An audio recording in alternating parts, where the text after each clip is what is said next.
एक छोटे से भारतीय गांव में एक बहुत ही बुजुर्ग औरत रहती थी। वो इतनी कमजोर थी कि ठीक से चल भी नहीं पाती थी। चलने के लिए वो हमेशा लकड़ी की छड़ी का सहारा लेती थी। उसकी कोई संतान नहीं थी और उसके पति का देहांत कई साल पहले हो चुका था। उसका घर मिट्टी का बना हुआ था, छोटा सा लेकिन प्यार से भरा हुआ। उसी घर में एक अनाथ लड़की भी रहती थी, जिसके माता पिता अब इस दुनिया में नहीं थे। गांव वालों ने उस लड़की को उस बुजुर्ग औरत के पास छोड़ दिया था।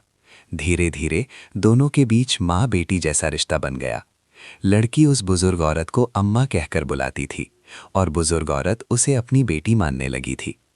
एक दिन अचानक बुजुर्ग औरत बहुत बीमार पड़ गई। उसे तेज बुखार था और सांस लेने में भी परेशानी हो रही थी। लड़की बहुत घबरा गई, लेकिन उसके पास इतने पैसे नहीं थे कि वो अम्मा का इलाज करवा सके। मजबूर होकर वो गांव के मुखिया के पास गई और उसे सारी बात बता दी। मुखिया ने सख्त आवाज में कहा, गांव के पास नदी के पार जो घना जंगल है, वहां एक खास फूल है। अगर तुम वो फूल ले आओ तभी मैं तुम्हारी मदद कर सकता हूं।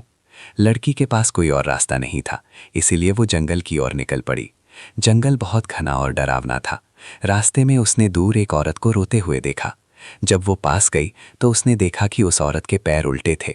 ये देखकर लड़की डर गई और भागने लगी, लेकिन फिर उसके मन में सवाल आया, ये औरत रो क्यों रही है? हिम्मत जुटाकर लड़की वापस गई और उससे रोने की वजह पूछी। उस औरत ने बताया कि एक जादूगर उसका बच्चा उठा ले गया है और उसे छोड़ने के बदले नीले फूल की जड़ी बूटी मांग रहा है।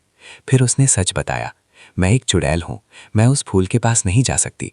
ये सुनकर लड़की अकेले ही आगे बढ़ गई। उसने नदी पार की, जंगल के भीतर गई और वो नीला फूल ले आई। उसने फूल चुड़ैल को दिया और फिर गांव लौटकर वही फूल मुखिया को सौंप दिया। मुखिया ने उसे कुछ पैसे दे दिए, लेकिन अम्मा की हालत फिर भी नहीं सुधरी।